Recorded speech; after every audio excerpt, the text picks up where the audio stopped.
Following last year's strong close, first quarter returns for the capital markets were driven by hope and a measure of fear. Hope was manifested in equity returns, which were positive across the board, despite the fact that interest rates and inflation ticked a little bit higher. Bonds had more of a mixed picture, with credit markets holding up fairly well, but the U.S. government bond market in particular lagged in the face of higher interest rates.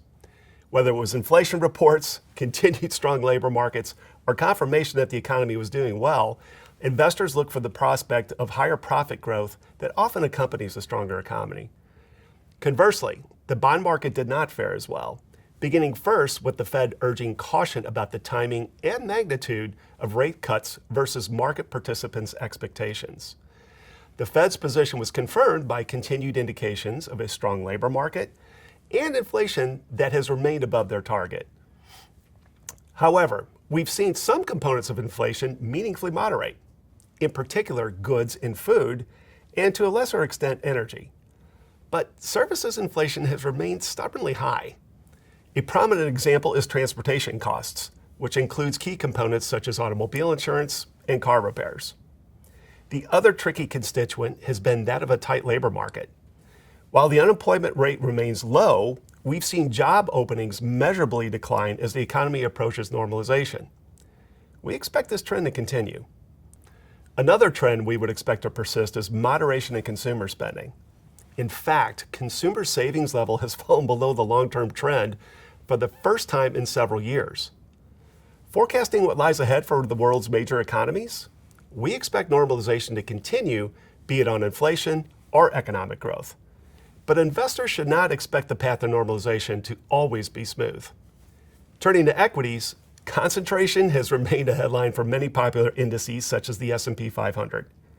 But encouragingly, as we move from early February until the quarter's close, we saw other areas of the stock market, such as value and small caps, actually outperform the S&P 500.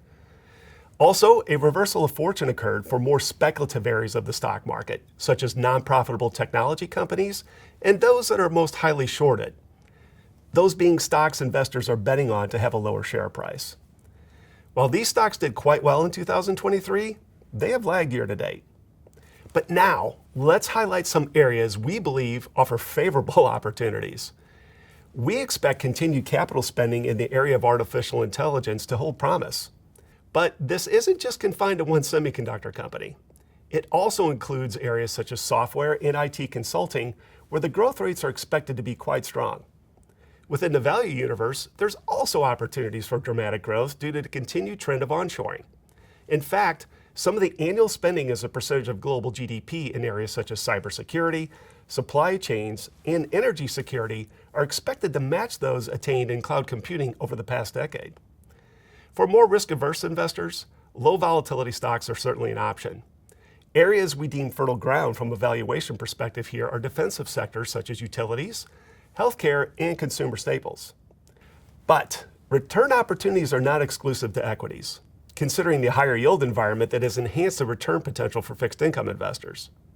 We continue to emphasize high yield bonds, considering their attractive yields and their underlying fundamental strength as indicated by lower debt levels versus history and strong cash flow margins.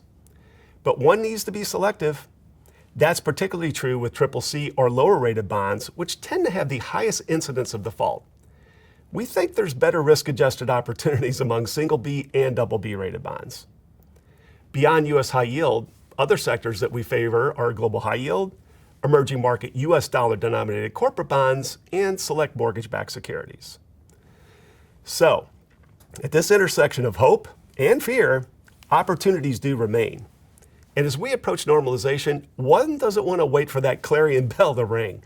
You want to take advantage of those areas of the stock market where valuations are compelling and the prospects appear attractive. That's also true in the fixed income markets, where you are getting paid handsomely now before central banks start cutting rates in earnest. Thanks so much, and we'll see you next quarter.